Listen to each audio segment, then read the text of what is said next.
This is John Day. This is John Carpenter, pastor of Waverly United Methodist Church. The Apostle Paul is daring enough to compare himself to Jesus, and he begins by noting all the great things he has done as a Pharisee, which in Jesus' day and even afterward was one that understood all the laws of God in the Old Testament and would interpret them to whoever they were speaking to, especially if they had questions. After speaking of himself in good terms, he says this. The place is Philippians chapter 3, verse 7 and 8. Whatever gains I have had, I now consider loss for the sake of Christ. What is more, I consider everything a loss because of the surpassing worth of knowing Christ Jesus my Lord, for whose sake I have lost all things.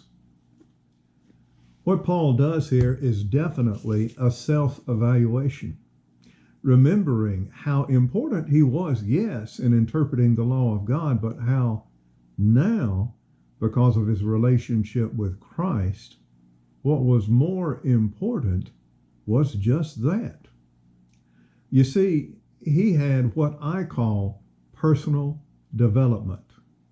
Now, in the book I've mentioned called Leader's Shift by John Maxwell, he sees that as vital for our leadership.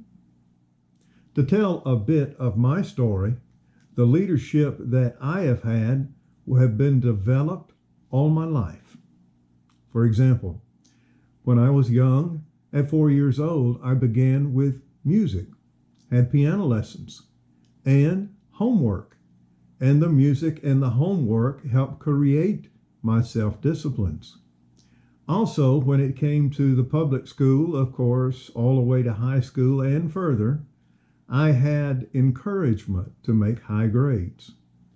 Then a little later, it was time or life control I had. Matter of fact, it was not until the second year of my master's work that I had a course I think every minister should have, and it's called Time Management for Ministry. I think time management is more the control and effectiveness of your life.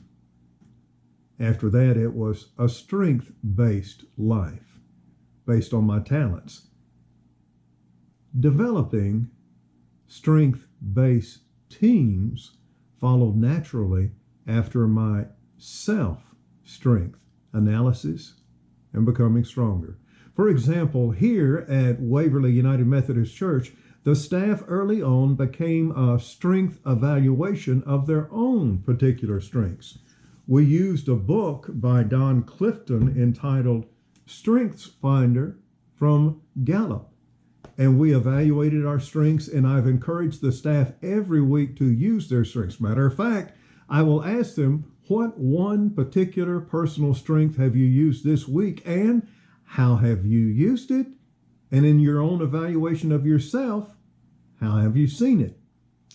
My sister-in-law that works for one of the major companies worldwide says that StrengthsFinder is a main thing she uses in working with the staff she supervises.